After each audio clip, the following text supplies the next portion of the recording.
Selamat pagi, salam damai sejahtera dari Tuhan Yesus Kristus.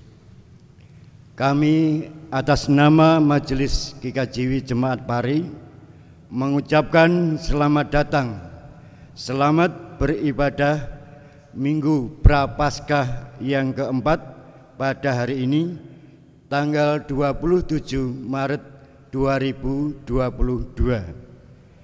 Mari kita mengawali ibadah minggu ini dengan memuji dan memuliakan nama Tuhan dengan menyanyikan pelengkap Kidung Jemaat nomor 14, dinyanyikan 2 kali. Ku nyanyikan kasih setia Tuhan.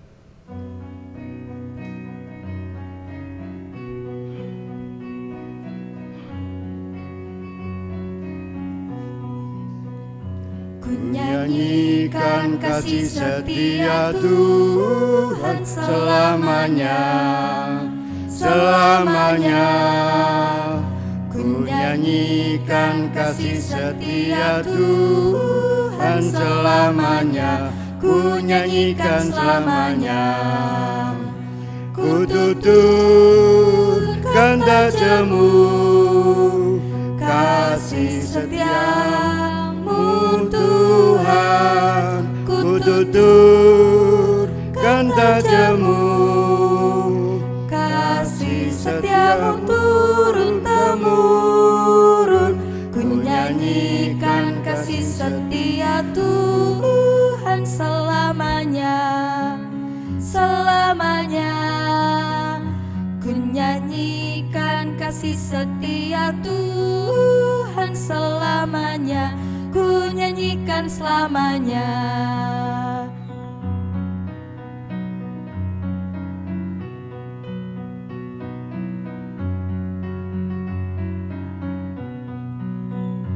Ku nyanyikan kasih setia Tuhan selamanya, selamanya.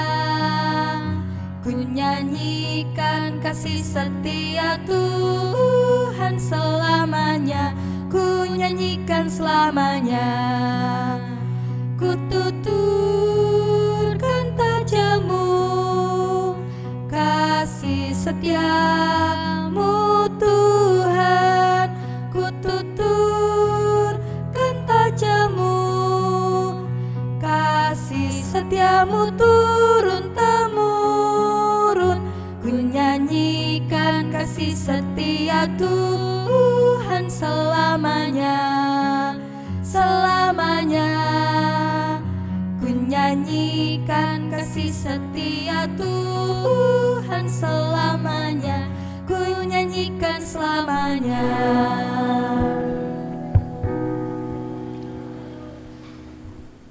Mari Bapak Ibu, saudara-saudara jemaat yang dikasihi Tuhan, kita siapkan hati kita dengan sungguh dan marilah kita membangun ibadah kepada Tuhan. Mari bersama kita penuh sujud disertai pengakuan bersama yang demikian. Tuhan adalah Sang Pencipta langit dan bumi beserta segala isinya. Juga Tuhan yang merawat dan memelihara segenap ciptaan dengan kasih yang tak berkesudahan. Damai sejahtera Tuhan Yesus menyertai umat-Nya yang beribadah di saat ini. Amin. Demikian sabda Tuhan bagi kita. Sebab anak manusia datang untuk mencari dan menyelamatkan yang hilang. Mari bersama kita merespon akan sabda Tuhan dengan NKB 168 bait yang pertama.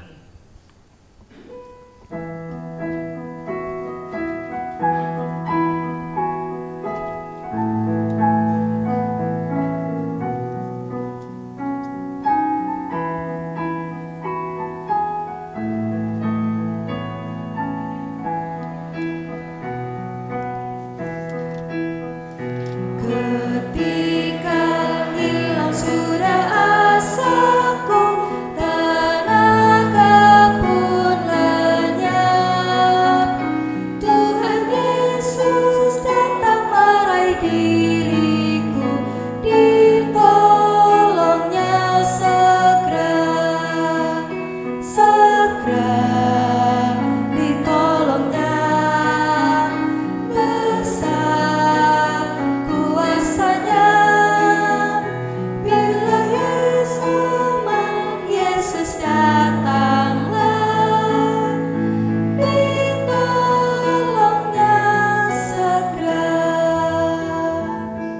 Jemaat disilakan duduk.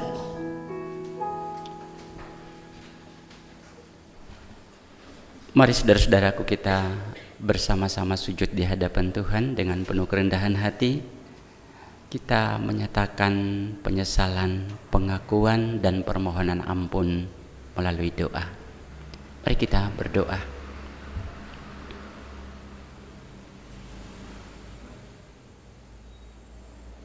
Allah Bapa Surgawi, di dalam Tuhan Yesus Kristus, Sang Sesembahan sejati, senantiasa kami mengucap syukur untuk berbagai kasih karunia yang boleh kami alami dan rasakan di sepanjang kehidupan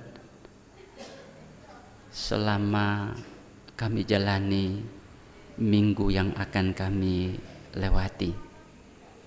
Kami percaya bahwa Tuhan setia hadir dengan berbagai rancangan-rancangan yang indah yang disiapkan bagi kami, sudah dilaksanakan dan bahkan akan juga dilakukan untuk kami dalam hidup kami selanjutnya. Oleh karena itu kami senantiasa mensyukuri, mengagumi akan kemurahan dan cinta Tuhan yang tak terhingga. Namun di sisi yang lain kami juga menyadari akan kekurangan dan keterbatasan kami. Kami menyadari akan ketidakdayaan untuk hidup sebagai anak-anak Tuhan. Kami penuh dengan rancangan-rancangan jahat. Tidak hanya rancangan, tapi kami melakukan perbuatan-perbuatan yang jauh dari kehendak Tuhan. Kami gagal untuk hidup sebagai anak-anak Tuhan karena lebih menuruti keinginan dan kata hati kami. Kami terbenam dalam hawa nafsu kedagingan sehingga hidup kami jauh tersesat. Kami butuh pertolongan Tuhan. Kami butuh pengasihan Tuhan. Ampuni kami Tuhan. Ampuni segala kejahatan dan pelanggaran kami,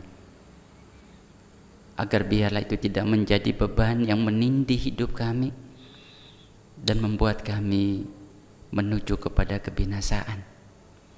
Hanya oleh pengampunan dan kasih Tuhanlah membuat hidup kami penuh sukacita, menyambut hari-hari di waktu yang akan datang bersama dengan kasih dan cinta Tuhan.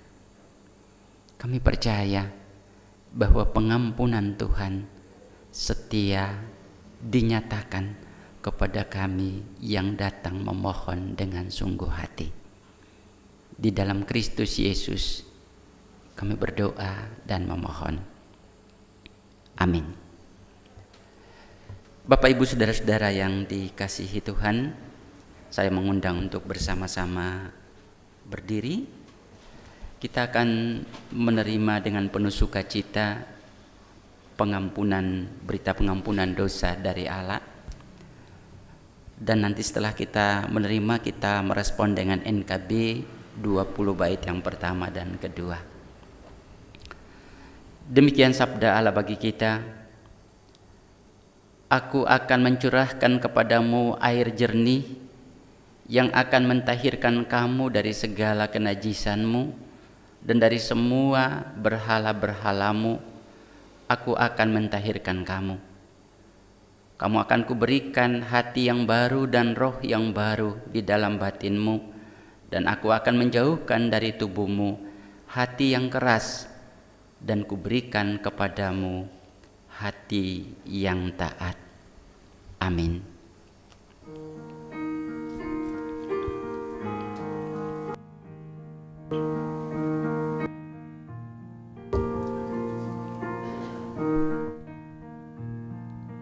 Batu karang yang teguh, kau tempatku berteduh, karena dosaku berat,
kekasih Tuhan disilahkan duduk.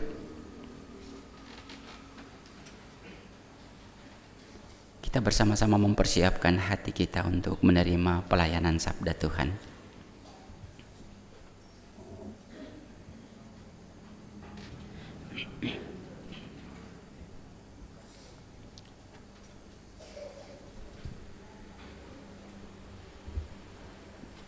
Pembacaan firman Tuhan hari ini terambil dari kitab Lukas pasal yang ke-15, ayatnya yang pertama sampai dengan yang ketiga, kemudian dilanjutkan dengan ayat yang ke-11 sampai dengan 32. Sekali lagi, bacaan kita dari Lukas 15 ayat 1 sampai yang ketiga, dilanjutkan dengan ayat 11 sampai dengan 32. Sebelum membacaan firman, mari kita mohon pertolongan Tuhan.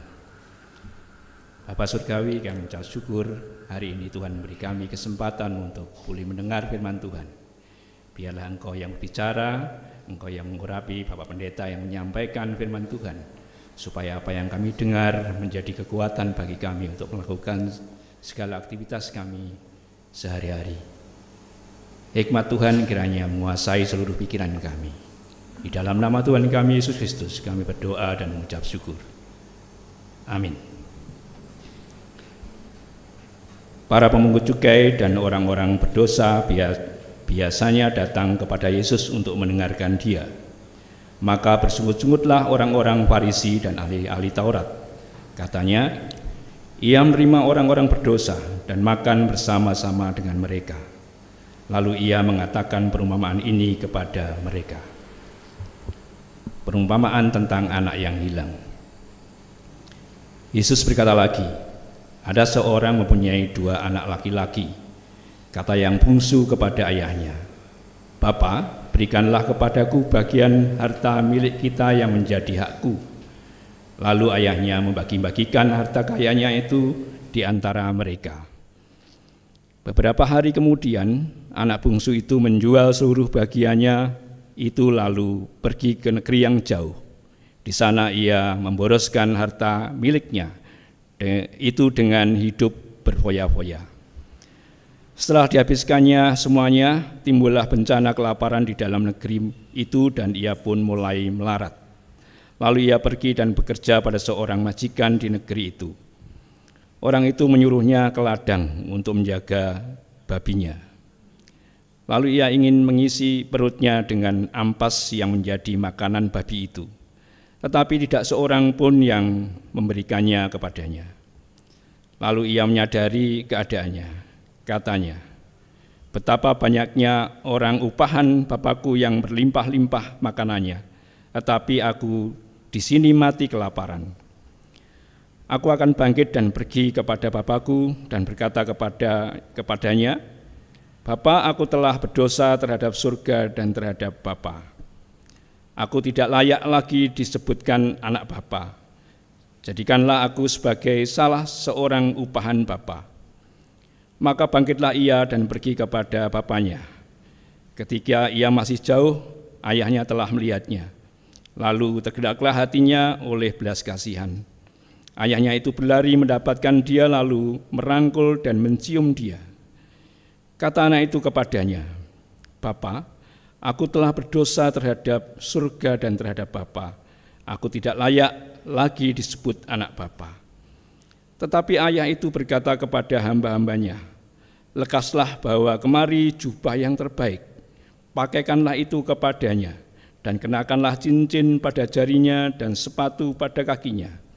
Dan ambillah anak lembu tambun itu, sembelihlah dia dan marilah kita makan dan bersuka cita. Sebab anakku ini telah mati dan menjadi hidup kembali. Ia telah hilang dan dapat kembali. Maka mulailah mereka bersukaria. Tetapi anaknya yang sulung berada di ladang dan ketika ia pulang dan dekat ke rumah, ia mendengar bunyi seruling dan nyanyian tari-tarian. Lalu ia memanggil salah seorang hamba dan bertanya kepadanya, apa arti semuanya itu? Jawab hamba itu, adikku telah kembali dan ayahmu telah menyembelih anak lembu Tambun karena ia mendapatkannya kembali dengan sehat. Maka marahlah anak sulung itu dan ia tidak mau masuk. Lalu ayahnya keluar dan berbicara dengan dia. Tetapi ia menjawab ayahnya, katanya, "Telah bertahun-tahun aku melayani Bapa dan belum pernah aku melanggar perintah Bapa. Tetapi kepadaku belum pernah Bapa memberikan seekor anak kambing untuk bersukacita dengan sahabat-sahabatku. Tetapi baru saja datang anak Bapa yang telah memboroskan harta kekayaan Bapa bersama-sama dengan pelacur-pelacur. Maka Bapa menyembelihkan anak lembu tambun itu untuk dia. Kata ayahnya kepadanya, 'Anakku, engkau selalu bersama-sama dengan aku, dan segala kepunyaanku adalah kepunyaanmu. Kita patut bersukacita dan bergembira karena adikmu telah mati dan menjadi hidup kembali. Ia telah hilang dan didapat kembali.' Amin. Sungguh kita yang berbahagia, kita yang diberkati Tuhan adalah kita yang mendengar, merenungkan, menyimpan firman Tuhan dalam hati kita dan menjadi pedoman untuk kita berlakukan di hidup kita setiap saat. Amin. Kidung Jemaat 57 bait yang pertama dan kedua.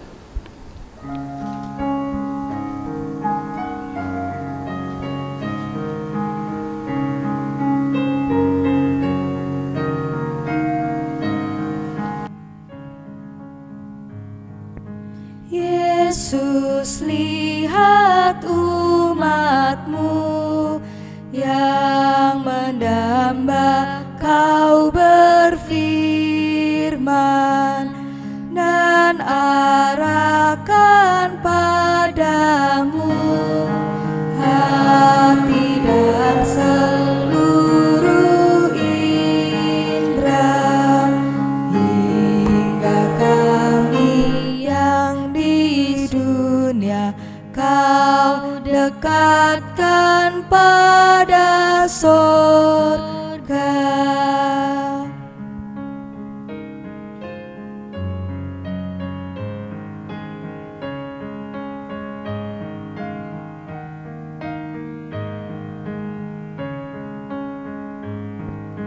Tanpa cahaya Roh Kudus, kami dalam kegelapan.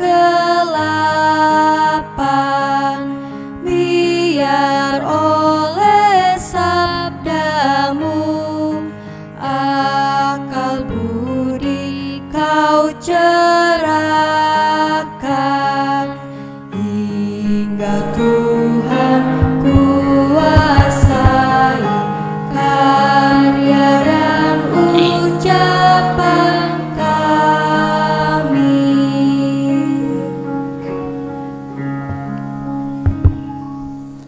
Selamat pagi Bapak Ibu. Kami percaya kasih Tuhan selalu setia bersama kita semua. Buktinya bahwa di pagi hari ini Tuhan beri kita kesempatan kembali untuk memasuki Minggu Prapaskah keempat, dan kita juga diberi kesempatan untuk mendengarkan sabdanya. Menanggapi kasih pendamaian dari Allah. Menanggapi kasih pendamaian dari Allah adalah tema yang akan kita renungkan bersama di Minggu pagi ini. Bapak Ibu saudara-saudara yang dikasihi Tuhan, ada seorang gadis yang memutuskan untuk meninggalkan ibunya seorang diri, pergi ke kota yang besar untuk ingin menikmati kehidupan secara bebas atau kehidupan duniawi. Ibunya sedih dan berkali-kali menyurati si anak untuk segera pulang, tetapi nampaknya sama sekali dia mengabaikan. Tetapi ibunya tidak putus asa. Dia terus berdoa agar anaknya satu saat kembali. Waktu terus berlalu Dan pada suatu malam ibunya terjaga oleh bunyi langka yang masuk ke dalam rumah. Ketika ibunya menyalakan lilin, dia agak terkejut. Dia melihat bahwa ternyata yang masuk itu adalah anak yang sudah lama dirindukan. Dengan penuh sukacita, dia menyiapkan teh panas dan makanan yang diberikan kepada anaknya yang terlihat sudah letih dan lapar.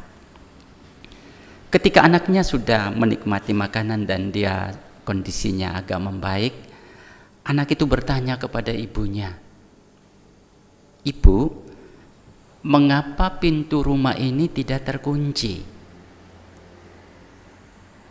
Andai pintu ini terkunci, maka saya tidak bisa masuk."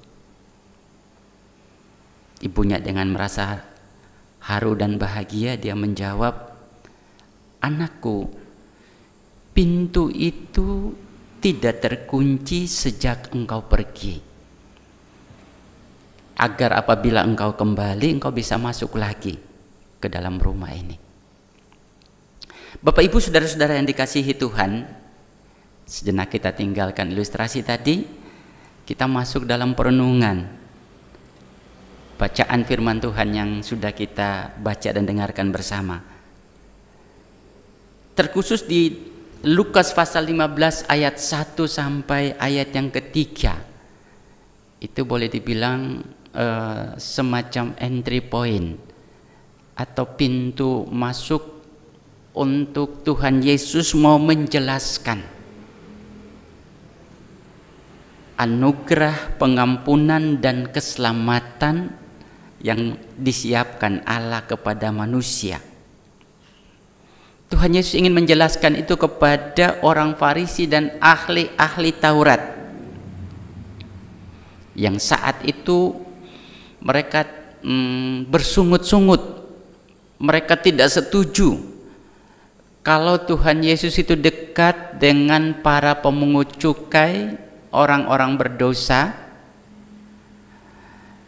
apalagi bergaul dengan mereka, apalagi makan bersama-sama dengan mereka. Para pemungut cukai dan orang-orang berdosa ini dianggap tidak layak dekat dengan Tuhan Yesus. Tuhan Yesus terlalu suci untuk ada bersama-sama dengan mereka. Kelompok orang berdosa ini harus mengalami penghukuman. Mereka tidak pantas lagi untuk diselamatkan. Tidak ada harapan lagi bagi mereka. Cara berpikir ini sangat terbalik dengan misi yang sedang diemban Tuhan Yesus. Anak manusia datang untuk mencari dan menyelamatkan yang hilang. Kebenaran ini tidak dipahami oleh para pemuka agama Yahudi. Itulah sebabnya Tuhan Yesus merespon mereka dengan menyampaikan perumpamaan. Berturut-turut ada 3 perumpamaan yang kita baca mulai dari ayat 1. Itu ada perumpamaan tentang domba yang hilang, ada perumpamaan tentang dirham yang hilang, dan ada perumpamaan tentang anak yang hilang. Tuhan Yesus menyampaikannya untuk menjawab cara berpikir mereka yang keliru tentang kedatangannya ke dalam dunia untuk mencari orang yang sesat dan hilang. Bapak Ibu Saudara kekasih, kalau kita menyimak sekilas dari ketiga perumpamaan ini, 2 perumpamaan yang pertama, domba yang hilang dan dirham yang hilang, bahwa untuk menemukannya terkesan gembala dan pemilik uang itulah yang proaktif untuk mencari dan menemukan. Namun dalam perumpamaan anak yang hilang, justru anaklah yang proaktif, yang punya inisiatif untuk kembali kepada Bapa. Nah, Bapak Ibu kekasih Tuhan, apapun yang kita pikirkan tentang perbedaan itu, hal yang perlu kita renungkan bahwa Allah punya cara untuk menyelamatkan manusia. Memang ada manusia yang dia berada dalam kesesatan hidup, melakukan kejahatan tapi tidak menyadari. Apakah mungkin kejahatan atau dosa itu sudah membenamkan pikiran dan hati sehingga sudah lupa bahwa perlu diselamatkan? Ini tipe manusia yang memang dicari oleh Allah. Tetapi ada tipe manusia yang memang menyadari akan kesalahannya dan Allah tinggal menggerakkan hatinya untuk kembali. Nah, Bapak Ibu Saudara kekasih, terkhusus bacaan kita tadi tentang anak yang hilang. Ada 3 catatan kecil yang kita renungkan setelah membacanya. Yang pertama adalah model pertobatan Kristiani. Model pertobatan Kristiani. Perumpamaan ini secara spesifik ditujukan kepada para pengikut Kristus yang telah mengalami kasih dan pengampunan Allah, sudah mengalami anugerah, tetapi masih membiarkan hidupnya ada di dalam dosa dan hawa nafsu duniawi. Mereka sadar bahwa yang mereka lakukan itu salah, tetapi mereka terus melakukannya. Kelompok orang yang seperti ini, pertobatan harus dimulai dari sebuah kesadaran. Anak yang terhilang tadi kita baca, dia sadar dulu bahwa keadaannya ini terpuruk, dia harus tinggalkan. Jadi model pertobatan kekristenan adalah memulai dari kesadaran akan realitas hidupnya, kesadaran akan kejahatannya, kemudian pengakuan, kemudian penyesalan, lalu keputusan untuk bertobat dan kembali kepada jalan yang Allah kehendaki. Jadi ini diuntukkan untuk mengingatkan perihal orang Kristen yang sudah mengalami anugerah tapi masih hidup dalam kejahatan. Catatan yang kedua adalah model penerimaan. Perumpamaan ini memperlihatkan bahwa sekalipun anak yang hilang itu berdosa, sudah tersesat oleh hawa nafsu duniawi, tetapi saat dia kembali, bapaknya menyambut dia secara istimewa. Begitu melihat dari jauh, berlari, menjemput, merangkul, mencium dia, menyiapkan jubah baru, menyiapkan cincin, menyiapkan sepatu, bahkan menyembelih lembu tambun, lalu merayakan sukacita dan syukur. Ini semua merupakan ekspresi seorang ayah yang sungguh-sungguh merindukan anaknya yang berdosa atau anaknya yang telah pergi segera kembali. Begitu juga dengan Bapa di surga menyambut kepulangan setiap kita yang berdosa. Dia menyambut kita dengan cara yang istimewa. Itu terlihat di dalam ungkapan ayat 7 dan ayat yang ke-10 dari bacaan sebelumnya. Aku berkata kepadamu, demikian juga ada sukacita di sorga karena satu orang berdosa yang bertobat. Allah juga menerima kita dengan sangat istimewa ketika kita kembali kepadanya. Catatan yang ketiga tentang penolakan anak sulung. Tanggapan anak sulung tentang kepulangan adiknya ini berbeda dengan bapaknya. Dia sama sekali tidak senang melihat perlakuan istimewa dari bapak kepada adiknya. Sebab bagi dia itu sudah tidak pantas. Dia berdosa, dia sudah pergi menghabiskan harta miliknya, sudah memboros-boroskannya. Saat kembali, kenapa Bapak bisa menerima dia dengan begitu istimewa? Tidak usah dibaikin lagi, disuruh pergi saja. Mungkin kalau bahasa sederhananya begitu. Kalau kita cermati, anak sulung ini sesungguhnya mewakili orang Farisi, ahli Taurat, pemuka agama Yahudi. Dia mewakili sesama orang Kristen yang merasa diri baik, kudus, suci, setia, merasa dirinya rohani, yang tidak suka dekat atau bergaul dengan saudara-saudaranya yang dirasa hidupnya selalu dipenuhi dengan kejahatan dan dosa. Ini terwakilkan terhadap sikap anak sulung. Berbeda dengan bapaknya. Bapaknya tidak mempersoalkan seberapa besar kejahatannya. Kalau dalam bacaan tadi, ketika anaknya datang dan menyampaikan bahwa aku telah berdosa terhadap surga dan terhadap Bapa, ayahnya tidak sama sekali merespon tentang itu. Malah disuruh pembantu-pembantunya untuk segera menyiapkan jubah, menyiapkan cincin, menyiapkan sepatu dan sebagainya. Artinya bahwa dia tidak mempersoalkan seberapa besar dosa anak itu. Ini cara Bapak menyambut adiknya. Yang penting dia sudah bertobat.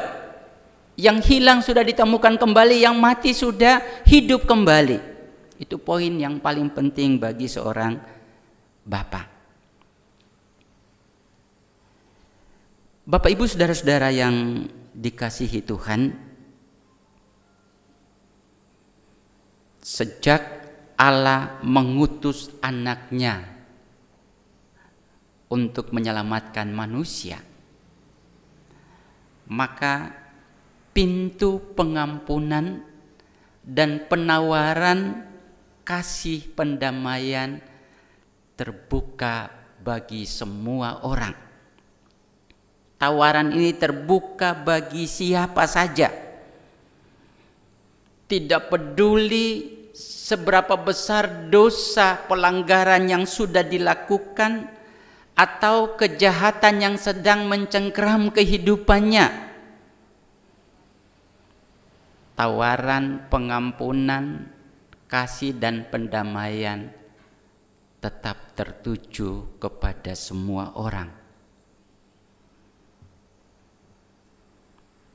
Tuhan melihat setiap saat pelanggaran-pelanggaran yang dilakukan anak-anaknya, pelanggaran-pelanggaran yang membawa mereka jauh tersesat.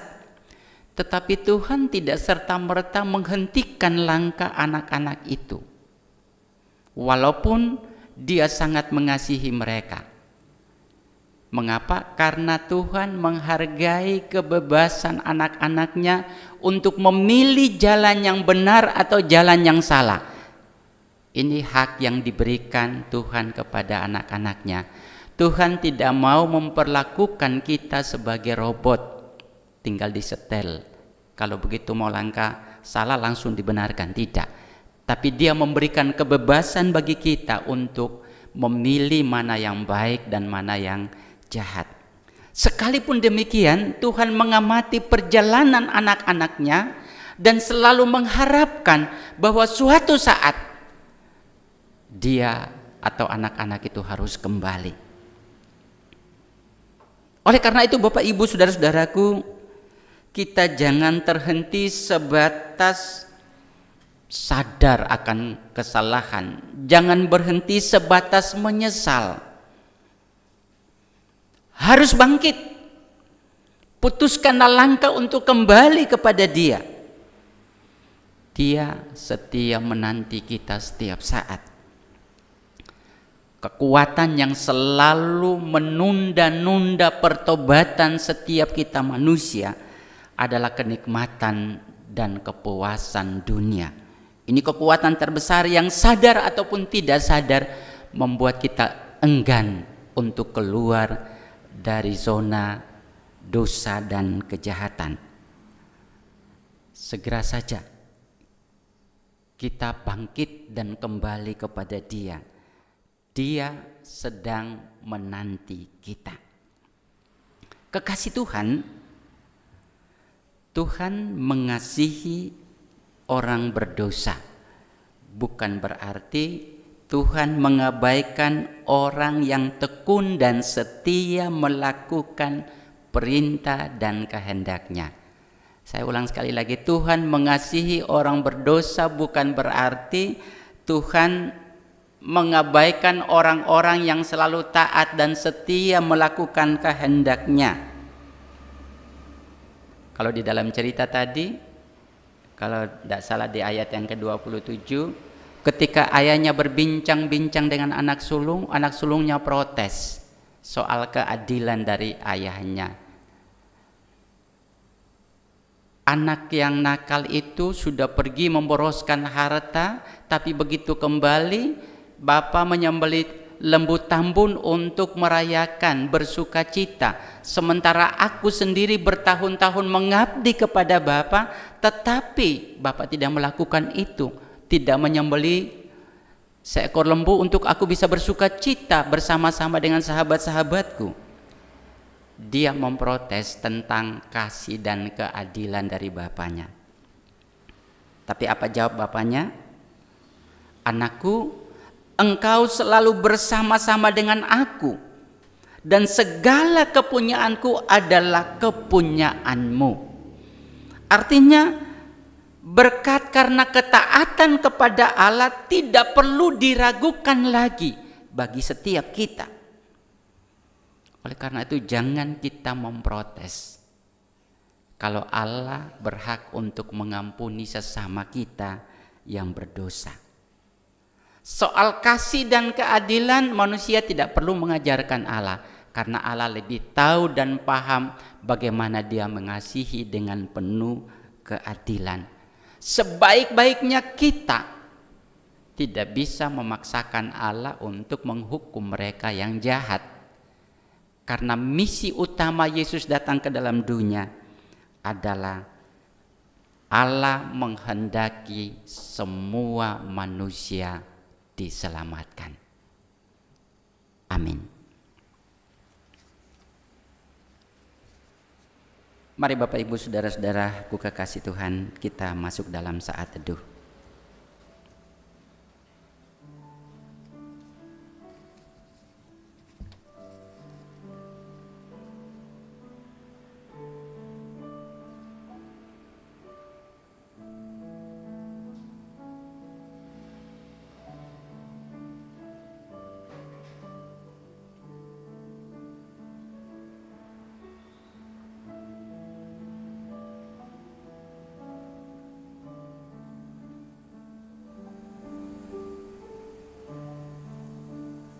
Saat teduh kita akhiri, saya menjemput Bapak Ibu bersama berdiri. Bersama dengan semua orang percaya di segala abad dan tempat, kita kembali memperbaharui pengakuan iman rasuli yang demikian. Aku percaya kepada Allah, Bapa yang Maha Kuasa, Khalik langit dan bumi, dan kepada Yesus Kristus, anaknya yang tunggal Tuhan kita, yang dikandung daripada Roh Kudus, lahir dari anak darah Maria, yang menderita di bawah pemerintahan Pontius Pilatus, disalibkan, mati dan dikuburkan, turun ke dalam kerajaan maut.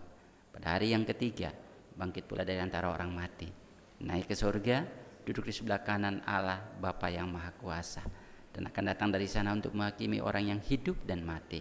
Aku percaya pada Roh Kudus, gereja yang kudus dan am, persekutuan orang kudus, pengampunan dosa, kebangkitan daging, dan hidup yang kekal.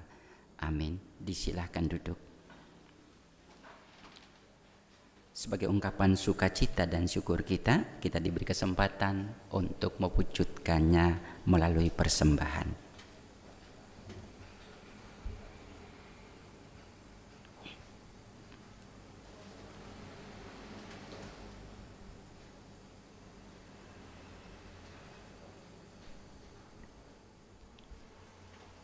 Jemaat yang dikasihi Tuhan dan yang mengasihi Tuhan, tiba saatnya kita memberikan persembahan bagi Tuhan sebagai rasa ucapan syukur bagi kita atas berkat-Nya yang melimpah dalam hidup kita.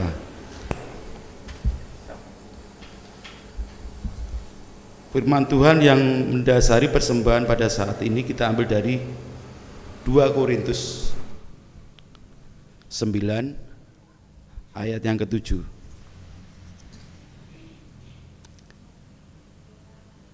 Hendaklah masing-masing memberikan menurut kerelaan hatinya.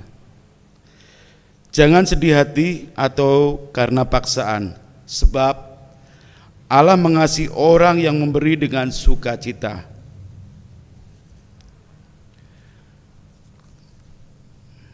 Mari persembahan kita iringi dengan kidung pujian KPJ 265.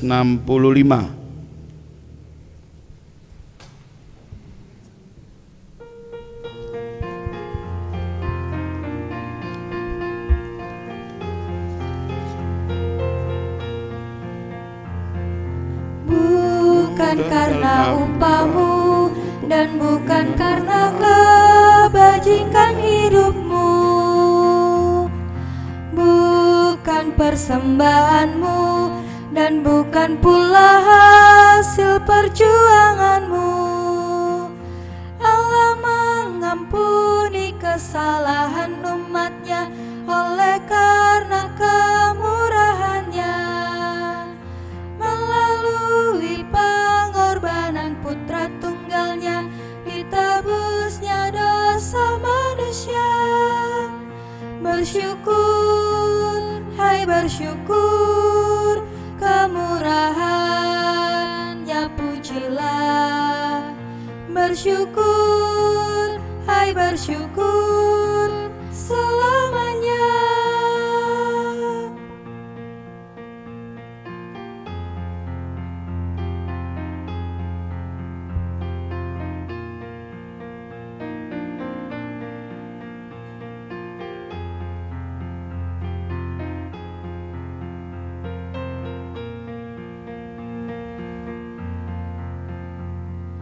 Janganlah kau bermegah dan jangan pula meninggikan dirimu. Baiklah selalu merendah dan hidup dalam kemurahan kasih-Nya. Keangkuhan tiada berkenan kepadanya, orang sombong direndahkannya. Yang lemah dan hina dikasihinya penuh, yang rendahkan ditinggikannya. Bersyukur, hai bersyukur, kemurahannya pujilah. Bersyukur, hai bersyukur, selamanya.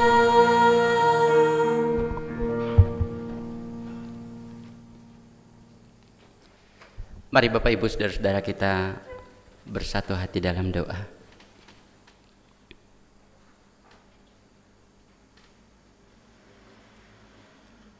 Terpujilah nama Tuhan kekal selamanya. Tuhan yang mengasihi kami dengan kasih yang ajaib. Tuhan yang setia mencari kami yang telah berjalan jauh tersesat karena dosa dan pelanggaran hidup kami. Tuhan yang juga setia memanggil kami untuk kembali kepadamu. Dikau Bapa yang baik, Bapa yang setia menyediakan kasih dan pengampunan, bahkan pintu pengampunan selalu terbuka bagi kami, manusia yang jahat dan tersesat. Tolong kami Tuhan, agar menghayati kematian dan kebangkitan Kristus di Minggu Prapaskah ini, kami semakin mengintrospeksi kepada kedalaman diri kami, apa dan siapa kami, bagaimana seharusnya kami menata hidup ini untuk lebih baik.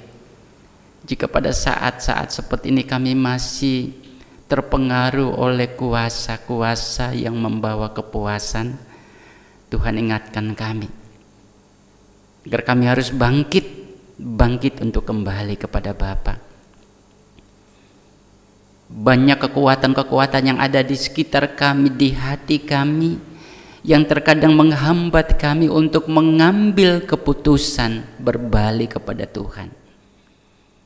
Apa itu kenikmatan, apa itu kebahagiaan yang semu, atau apapun itu, kekuatan-kekuatan yang siap untuk menghancurkan kami, menahan langkah kami untuk kembali kepadamu. Tolong kami Tuhan, mampukan kami untuk kami harus segera bangkit dari keterpurukan hidup kami. Mampukan kami untuk mampu mengambil keputusan, segera meninggalkan cara hidup yang lama, memasuki hidup baru bersama dengan kasih Kristus. Sebab ketika perubahan itu datang, maka akan berdampak dalam kehidupan kami sebagai pribadi. Ada suasana kedamaian, ketentraman, berdampak dalam kehidupan berkeluarga, berdampak dalam kehidupan persekutuan. Tidak hanya menyangkut suasana dan keharmonisan hidup kami, tetapi juga dengan pertobatan itulah kami mampu bangkit untuk semakin menghayati apa yang menjadi panggilan kami. Bagaimana kami bersikap untuk menerima peran dan kepercayaan yang Tuhan berikan bagi kami, baik dalam kehidupan di tengah-tengah keluarga, sebagai suami, sebagai istri, sebagai anak-anak, sebagai orang tua, atau kami yang berperan di tengah-tengah tugas dan pengabdian kami di dunia kerja kami, atau juga kami yang berperan dalam tanggung jawab di tengah-tengah persekutuan umat Tuhan. Ketika kami kembali bersuka cita bersama dengan kasih Tuhan setelah pertobatan, maka itu akan berdampak bagi seluruh hidup kami. Panggilan kami dalam kehidupan bergereja, panggilan kami dalam kehidupan berbangsa dan bernegara akan kami wujudkan. Kami akan tampilkan keberadaan kami sebagai anak-anak Tuhan yang siap mewujudkan tanda-tanda kerajaan Allah, kasih, kebaikan, keadilan, kebenaran menjadi bahagian dari kehidupan kami, dari perilaku kami, dari respon kami terhadap keberadaan di sekitar hidup kami. Kami mohon pertolongan Tuhan agar kami mampu mewujudkan makna hidup sebagai anak-anak Tuhan yang telah mengalami anugerah pengampunan. Sehingga biarlah tanggapan kami terhadap tawaran pendamaian itu, biarlah kami wujudkan di dalam kehidupan bersesama, sepanjang Tuhan izinkan kami untuk hidup dan bersaksi di tengah-tengah dunia. Biarlah sukacita karena kami mengalami pengampunan dari Tuhan itu juga akan mewarnai setiap langkah, setiap pikiran, setiap rancangan, rencana kehidupan kami hari ini dan hari-hari di waktu yang akan datang. Terima kasih Bapa, sehingga kami sebagai persekutuan umat Tuhan mampu ikut berperan membantu pemerintah kami di dalam mewujudkan kesejahteraan hidup bagi masyarakat bangsa dan negara, melewati peran-peran yang Tuhan percayakan kepada kami di dalam kehidupan atau dalam dunia kepemerintahan. Untuk itu Bapak, kami berdoa bagi pemerintah kami, Tuhan mengasihi dan memberkati. Kami percaya bahwa mereka adalah utusan-utusan atau wakil dari Tuhan. Biarlah Tuhan berkarya dengan kuasa, dengan hikmat, dengan pengertian, dengan kesabaran, dengan kesetiaan, dengan keteguhan hati, supaya aparat pemerintah kami, bersama-sama dengan semua lembaga-lembaga negara lainnya yang memiliki panggilan yang sama untuk mensejahterakan bangsa ini, biarlah dapat melakukan tugasnya dengan baik karena kasih Tuhan yang hadir dalam hidup setiap mereka. Kami bersyukur kemurahan Tuhan semakin nyata dalam kehidupan kami ketika kuasa-Mu menghalau kekuatan COVID-19 dari tengah-tengah kehidupan kami, dalam kehidupan bergereja, dalam kehidupan berbangsa dan bernegara, dalam kehidupan di dunia ini. Terima kasih Tuhan, kami mohon agar Tuhan menolong kami. Setelah Tuhan menghalau kekuatan yang selama ini mencemaskan dan menakutkan kami, kami memohon Tuhan datang dan meneguhkan, menguatkan kami, memulihkan kembali kehidupan spiritualitas kami, memulihkan kembali ketaatan kami, memulihkan kembali kesungguhan kami untuk memuliakan Tuhan, untuk beribadah kepada Tuhan. Sehingga biarlah kehidupan iman kami pun juga semakin dipulihkan, agar kami dimampukan untuk cakap menjalani hari-hari kehidupan dan panggilan kami. Terima kasih Bapa di surga, kami berdoa menyerahkan persembahan yang sudah kami haturkan. Berkenanlah Tuhan menerima, memberkatinya, dan biarlah itu boleh menjadi sarana pelayanan cinta dan kasih Tuhan dalam kehidupan bergereja dan berjemaat. Tuhan memberkati setiap milik Tuhan yang Tuhan percayakan untuk mengelola berkat Tuhan ini, biarlah dilakukan dengan penuh rasa tanggung jawab dan rasa takut akan Tuhan. Kami bersyukur Tuhan beri kami kesempatan untuk beribadah di saat ini, juga peran-peran yang boleh kami lakukan sebagai wujud keterlibatan kami untuk membangun ibadah ini. Apapun peran kami, terima kasih Tuhan menguatkan kami untuk melakukannya. Biarlah itu boleh menjadi persembahan yang harum di hadapan Tuhan, dan biarlah kami semua semakin diberkati Tuhan, baik kami yang beribadah secara offline, tetapi juga saudara-saudara kami yang beribadah secara online di rumah masing-masing.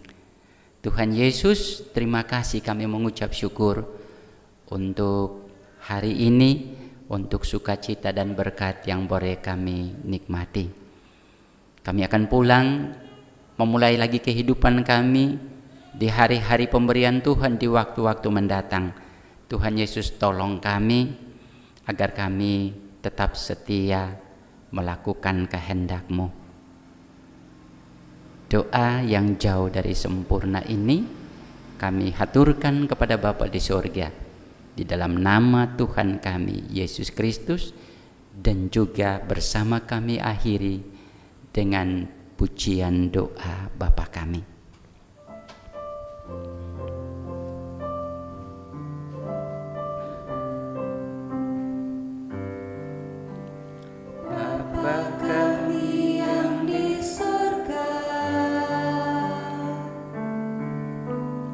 Dikuduskanlah nama-Mu, datanglah kerajaan-Mu,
Para kekasih Tuhan, saya menjemput untuk bersama-sama berdiri.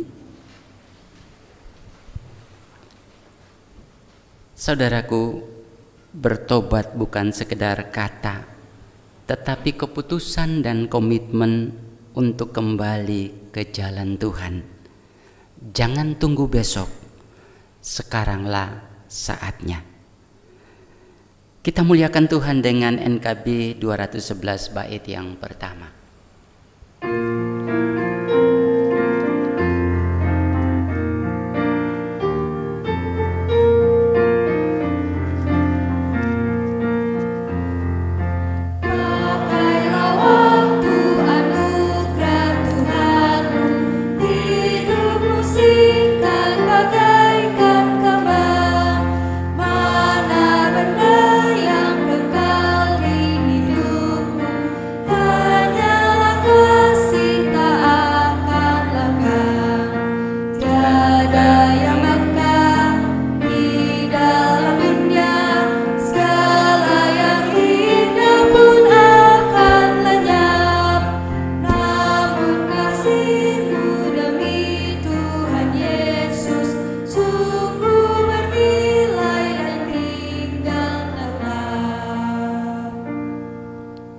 Arahkan hati, pikiran, dan hidup saudara kepada Tuhan, dan terimalah berkat Tuhan melalui hamba-Nya.